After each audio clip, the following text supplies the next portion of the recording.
ہو از اے مومن؟ مومن کون ہوتا ہے بتائیے؟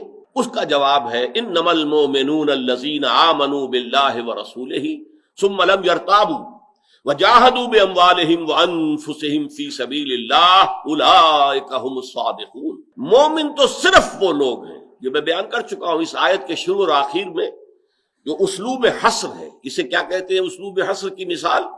اگر ہم کہیں زید عالم ہے، اس کا ایک خاص مفہوم ہے، اور کہا جائے زید ہی عالم ہے، اب مفہوم کافی جو ہے بدل گیا۔ زید عالم ہے تو عمر بھی ہو سکتا ہے، بکر بھی ہو سکتا ہے، اور کوئی ہو سکتا ہے، اس میں کوئی نفی دوسروں کی نہیں ہے۔ جب زید ہی عالم ہے آپ نے کہا تو معلوم ہوا کہ صرف زید جو ہے وہ عالم ہے، باقی سب غیر عالم ہے۔ تو یہاں پہ اس کو اسلوب حصر کہتے ہیں، اور یہ آیت دونوں طرف بریکٹڈ ہے، دونوں طرف سے اسلوب حصر سے، انما کلمہ حصر ہے، اولئک ھم الصادقون، اسلوب حصر ہے۔ مومن تو صرف وہ ہیں جو ایمان لائے اللہ پر اور اس کے رسول پر، پھر شک میں ہرگز نہیں پڑے، یعنی یہ یقین کی کیفیت ہو گئی ان کے قلوب کے اندر۔ وجاہدوا باموالہم وانفسہم فی سبیل اللہ، اور پھر انہوں نے جہاد کیا اللہ کی راہ میں اپنی جانوں کے ساتھ، اپنے مال کے ساتھ۔ اولئک ھم الصادقون، یہی ہے صرف وہ لوگ کہ جو سچے ہیں اپنے دعوی ایمان میں۔ اگر وہ کہتے ہیں آمنا تو انہیں حق ہے، وہ سچے ہیں۔ لیکن اگر یہ کیفیت نہیں ہے تو مسلم تو تم مان لیے جاؤ گے، لیکن مومن تمہیں تسلیم نہیں کرے گا اللہ تعالیٰ۔ اس ضمن میں یہ بات میں پہلے بتا چکا ہوں آپ کو کہ اس مضمون کا اس سورہ حجرات کے عمومی مضمون کے ساتھ کیا ربط و تعلق ہے۔ میں نے عرض کیا تھا شروع میں، یاد ہوگا کہ مسلمانوں کی حیات ملی اور حیات سیاسی اور حیات ریاست کی سطح پر، اسٹیٹ کی سطح پر، اس کی رکنیت کس کو حاصل ہے؟ اسلامک اسٹیٹ جو ہے اس کی سٹیزن شپ جو ہے وہ کس کو حاصل ہے؟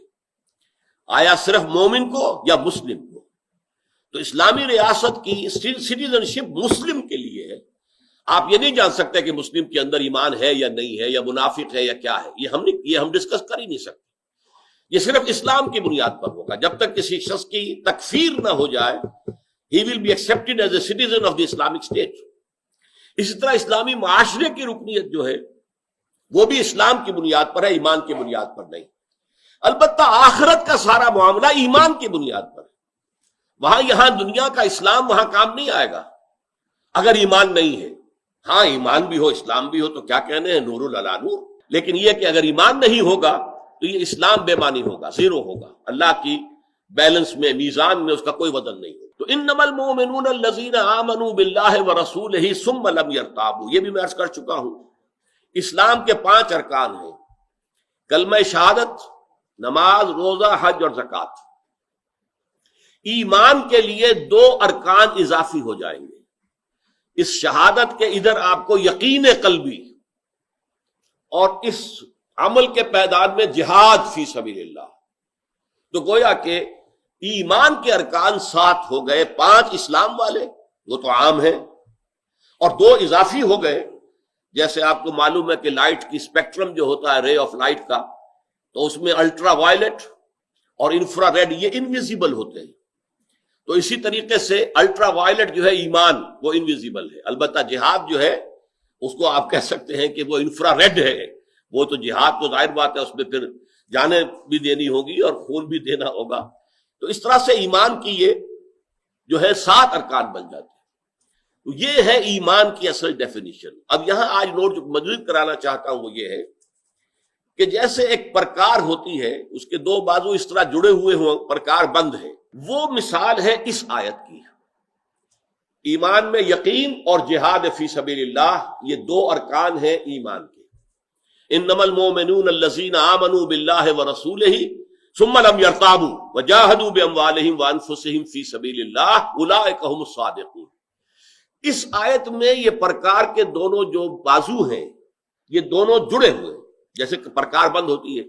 اسی لیے میں نے کہا تھا کنسائز، سب سے زیادہ مختصر ڈیفینیشن جو ہے مومن کی وہ اس آیت میں، کنسائز اینڈ کمپریہنسو، تھوڑی ہونے کے باوجود، مختصر ہونے کے باوجود کمپریہنسو ہے کہ اس کے تمام اجزاء کو اس نے سمو لیا ہے۔ اب ایک بہت خوبصورت مثال یہ ہے کہ جب پرکار کے یہ 2 بازو علیحدہ ہو جائیں، ڈسٹنس آ جائے، تو وہ مثال ہے سورہ انفال کی۔ سورہ انفال کے ابتدا میں ایمان کی حقیقت کا پہلا جو حصہ ہے اس کو بیان کیا گیا. یہ دوسری آیت ہے، انما المؤمنون الذین اذا ذکر اللہ وجلت قلوبہم. دل میں اگر یقین ہوتا ہے تو یہ کیفیات پیدا ہوں گی کہ وہ مومن تو وہ لوگ ہیں، وہی انما کا لفظ ہے یہاں بھی، انما مومن تو صرف وہ ہیں کہ جب اللہ کا ذکر کیا جائے تو ان کے دل لرز اٹھے. وَإِذَا تُلِيَتْ عَلَيْهِمْ آيَاتُهُ زَادَتْهُمْ ایمانا، اور جب انہیں اللہ کی آیات پڑھ کر سنائی جائیں تو ان کے ایمان میں اضافہ ہو جائے. وَعَلَىٰ رَبِّهِمْ يَتَوَكَّلُونَ، اور وہ اپنے رب پر توکل کرتے ہوں. الَّذِينَ يُقِيمُونَ الصَّلَاةَ وَمِمَّا رَزَقْنَاهُمْ يُنْفِقُونَ، یہی وہ لوگ ہیں جو نماز قائم رکھتے ہیں اور جو کچھ ہم نے دیا ہے اس میں سے خرچ کرتے ہیں اللہ کی رضا کے لیے. اب دیکھیے الفاظ، اولئک ھم المؤمنون حقا، یہ لوگ ہیں جو حقیقی مومن ہیں، ان کا مومن ہونا حق ہے، ثابت ہے. لہم درجات عند ربہم ومغفرۃ ورزق کریم، ان کے لیے ان کے رب کے پاس بڑے اعلیٰ درجات ہیں اور مغفرت ہے، اگر کوئی خطائیں ہوئی ہیں معاف کر دی جائیں گی. ورزق کریم، اور بہت ہی عمدہ اور باعزت رزق ہے.